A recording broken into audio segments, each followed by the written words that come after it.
Hola a todos, ¿cómo les va? Bueno, en esta ocasión vamos a estar compartiendo la información con respecto a la emisión de los cheques. Bueno, primero un cheque es una orden de pago, ¿sí? Que para poder hacer un cheque debemos tener una cuenta corriente en el banco, ¿sí? En este caso es el comprador que va a estar emitiendo el cheque y se emite el cheque con la intención de cancelar su deuda. Entonces decimos, es una orden de pago por parte del comprador que quiere cancelar su deuda, librada contra el banco. Sí o sí, para emitir cheque tenemos que abrir una cuenta corriente. Nosotros hay tres tipos de cuentas bancarias. Cuenta sueldo, caja de ahorro y cuenta corriente. Bueno, para poder emitir cheques debemos gestionar la apertura de una cuenta corriente. Los sujetos que intervienen en toda la transacción del cheque, por un lado, es el librador, que es quien emite, ¿sí? Que en nuestros casos sería el comprador que tiene la deuda y quiere cancelarla. El librador ya solicitó, supongamos que ya solicitó la apertura de la cuenta corriente bancaria, entonces para empezar a poder pagar con cheques es necesario que tenga fondos en esa cuenta, ¿sí? Si nosotros emitimos cheques a nombre de nuestra cuenta corriente y en esa cuenta corriente no tenemos dinero como para poder cubrir esos cheques, los cheques vienen rechazados y eso genera un problema bárbaro porque principalmente nos afecta en el veraz, queda una marca registrada en nuestra calificación crediticia y podemos llegar a tener problemas en el futuro, ¿sí? Porque nuestros proveedores, nuestros vendedores, van a ver que nosotros no hemos cumplido con nuestra obligación, con nuestra promesa de pago, entonces no van a querer aceptar nuestros cheques, por ejemplo. Bueno, esa chequera, ¿sí? Dijimos que el librador, para poder solicitarla, debe tener una cuenta corriente. Esa chequera no se puede emitir en una imprenta o comprarse en una librería. Sí o sí se debe solicitar en el banco, ¿sí? El talonario de dicha chequera, ¿sí? Y la debe solicitar el propietario de la cuenta corriente. Y si la cuenta corriente está a nombre de una empresa, siempre un representante, una persona física que sea representante de esa sociedad, ¿sí? El talonario de las chequeras está impreso con un papel especial que es el papel similar a el del papel billete. Bueno, con respecto a las personas que intervienen, dijimos, por un lado está el librador, que es el dueño de la cuenta corriente, o el representante de la cuenta corriente, y es quien emite y firma el cheque y se compromete a pagarlo. Por otro lado está el banco, ¿sí? Que es la institución a través de la cual gestionamos la chequera, abrimos la cuenta corriente y mantenemos todo el movimiento con los cheques. El beneficiario, vamos a ver que los cheques pueden estar emitidos de manera tal que se nombre al beneficiario o que no se nombre al beneficiario y esa persona, ese beneficiario, puede llegar a tener la posibilidad de utilizar a ese cheque como medio de pago. Entonces, por ejemplo, supongamos que yo soy una compradora y le compré a Coto. Entonces yo emito un cheque de mi cuenta corriente prometiéndole el pago a Coto por 10.000 pesos. Le entrego ese cheque a Coto, ¿sí? Coto tiene dos opciones. O guarda el cheque en cartera hasta la fecha que lo pueda cobrar y hacerlo dinero, o lo utiliza a su vez como un medio de pago, ¿sí? En ese caso, Coto sería el beneficiario y si él decide utilizarlo como medio de pago, deberá endosarlo previo a dárselo a la persona que él quiera cancelar su deuda pendiente, ¿sí? O sea, tenemos esas dos posibilidades que son muy importantes para trabajar con el cheque, que es o lo guardamos en cartera hasta que esperamos que esté listo para el cobro y que se haga en efectivo, o lo endosamos y lo utilizamos a su vez como un medio de pago, ¿sí? Bueno, ¿qué más nos dice nuestra presentación? ¿Qué significa tener autorización para girar en descubierto? Bueno, nosotros dijimos que para poder emitir cheques debemos tener una cuenta corriente en el banco, ¿sí? A veces puede suceder que no tengamos fondos suficientes y entra un cheque de 10.000 pesos. Supongamos que tenemos 5.000 pesos y entra un cheque de 10.000 pesos.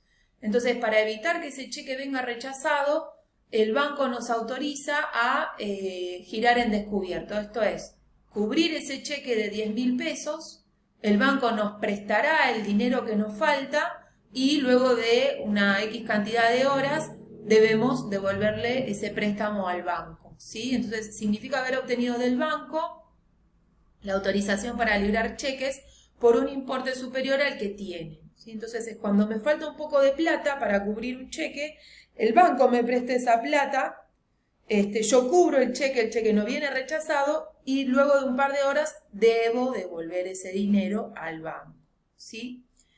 ¿Qué más tenemos en nuestra presentación? Bueno, ¿qué datos debe contener un cheque? Esto es el papel del cheque, ¿sí? Dentro del papel del cheque debe figurar la palabra cheque, el número de orden que se encuentra preimpreso, el lugar y fecha de emisión, por ejemplo, Pergamino, 8 de junio de 2020, nombre y domicilio del banco, esto ya viene preimpreso. En el renglón Páguese a debemos declarar si el cheque está destinado a determinada persona, si lo mencionamos a esa determinada persona, si es al portador o si es no a la orden, la cantidad de dinero que representa ese cheque, ya sea en números y en letras. Es muy importante en letras porque ante cualquier eventualidad siempre prevalecen las letras. Y luego aparecerá de manera preimpresa el nombre del titular, el domicilio del titular, el número de CUIL o quit si es empresa, y número de cuenta corriente, ¿sí? Del propietario de la cuenta corriente. Y por último, la firma del librador, ¿sí? Que es quien está emitiendo ese cheque, que puede ser o el propietario de la cuenta corriente, o dijimos, si esa cuenta corriente pertenece a una empresa, el representante de la empresa, ¿sí? Nuestra siguiente imagen, podemos visualizar entonces un cheque, ¿sí? Esto es un cheque, un modelo muy común en nuestra región. Fíjense que encontramos los detalles que también mencionábamos con anterioridad. Debe decir la palabra cheque, cheque de pago diferido, el número de orden impreso, ¿sí? Lugar y fecha de emisión, acá por ejemplo ya viene preimpreso Buenos Aires, en nuestro caso sería Pergamino, 24 de noviembre de 2008, ¿sí? Este es un cheque viejito, pero igual de todas maneras lo tomé como ejemplo porque es un modelo muy común en nuestra región, como les decía anteriormente. En un segundo renglón tenemos otra fecha. Y acá entramos un poquito en lo que es el término del pago diferido. Pago diferido quiere decir, lo emito el 24 de noviembre al cheque, lo emito el 24 de noviembre, pero recién se puede cambiar por dinero en efectivo a partir del 26 de diciembre, ¿sí? Entonces yo lo emito con fecha 24 de noviembre, pero luego de, en este caso, 30 días, 32 días, tengo la posibilidad, tengo todo el derecho de poder convertirlo en dinero, ¿sí? Esta segunda fecha la vamos a completar entonces cuando queremos hacer un cheque de pago diferido.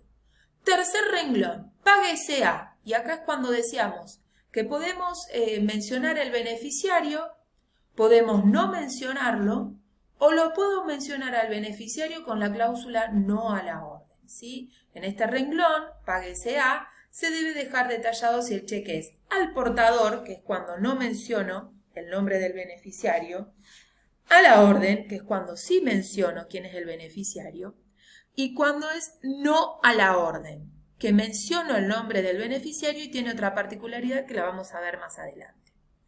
Como decíamos, también el cheque debe contener el importe en pesos, en números, perdón, y en letras, ¿sí? Cantidad expresada en números y letras.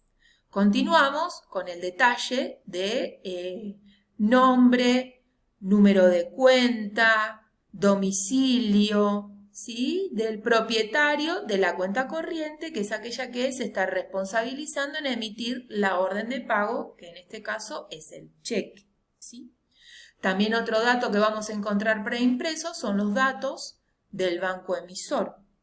Y por último, la firma del librador, ¿sí? Fíjense, por ejemplo, que en este caso, este ejemplo, ¿qué lectura hago? Es un cheque de pago diferido al portador, porque no está nombrando el beneficiario, por 4.500 pesos. Es de una empresa, ¿sí? Es de una empresa. Acá no se llega a ver por ahí muy clarito, pero es una empresa que tiene el perfil de una SRL y por lo tanto está firmando un señor que se llama Luis, que es representante de esta empresa Menser y compañía SRL, ¿sí? Bueno, a ver, ¿qué otra información tenemos con respecto a nuestros cheques? Bueno, acá empezamos entonces. Vamos a retomar el tema del pago diferido. Decíamos, ¿qué es un cheque de pago diferido? Es aquel cheque que se emite en una fecha, pero se puede depositar y cobrar en otra fecha futura, ¿sí? O sea, está diferido en el tiempo. Yo me hago cargo de mi obligación hoy, pero emito la orden de pago hoy, pero me comprometo a que esa orden de pago se convierta en dinero de acá al futuro. Por eso conocemos los cheques a 30, 60, 90, ¿sí? 90 días, 45, una semana. Podemos emitirlo con pago diferido en el tiempo o lo puedo emitir con un cheque al día. El cheque al día es el que no tiene, el que en este segundo renglón no va a estar completo, ¿sí? Generalmente tenemos otra chequera, que es una chequera igual a esta, pero en lugar de decir cheque de pago diferido, dirá cheque, y en lugar de tener dos renglones para poder completar fecha de emisión y fecha de pago, solamente tendrá un único renglón, que es la fecha de emisión, y se entiende que a partir de ese día se puede cobrar. Entonces tenés el cheque al día con un solo renglón para completar, que es la fecha de emisión y a partir de ese día se puede cobrar, y el cheque de pago diferido, que es el que tiene los dos campos, en donde declaro fecha de emisión y fecha de a partir de cuándo se puede emitir el cobro, ¿sí? Por ejemplo, este es un cheque de pago diferido, decíamos, tiene fecha de emisión 24 de noviembre, pero se puede depositar, ¿sí? Se puede hacer efectivo a partir del 26 de diciembre. ¿Cuál es el plazo para cobrar el cheque? Los cheques pueden ser presentados para su cobro dentro de los 30 días contados desde la fecha de pago. Entonces yo me voy a volver un minuto acá. La fecha de pago de este cheque, dijimos, es a partir del 26 de diciembre.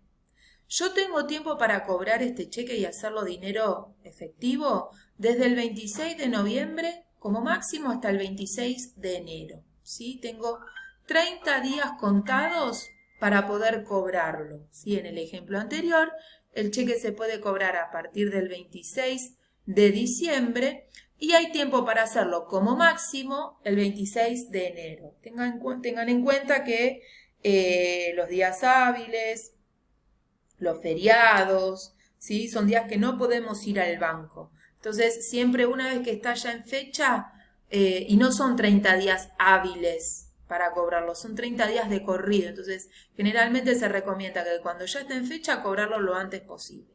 Y acá una observación muy importante. Si nosotros nos olvidamos, por ejemplo, un cliente me pagó con un cheque y tenía tiempo de cobrarlo hasta el 26 de enero y me olvidé de irlo a cobrar. Ese cheque a partir del 26 de enero ya se va a considerar como vencido, ya está. Y quien emitió el cheque ya no tiene la obligación de volver a emitir un cheque nuevo, ¿sí? Esta es una responsabilidad del tenedor, de quien tiene el cheque. Si a nosotros se nos pasó y se nos venció el cheque, el emisor, la persona que fue quien emitió el cheque, no tiene ninguna responsabilidad con respecto a volverlo a emitir. Si él quiere, no lo vuelve a emitir. Eso fue un error nuestro. Entonces, es muy importante que no se venzan los cheques porque después no necesariamente el librador puede estar de acuerdo con volver a emitir un cheque nuevo porque nosotros cometimos el error.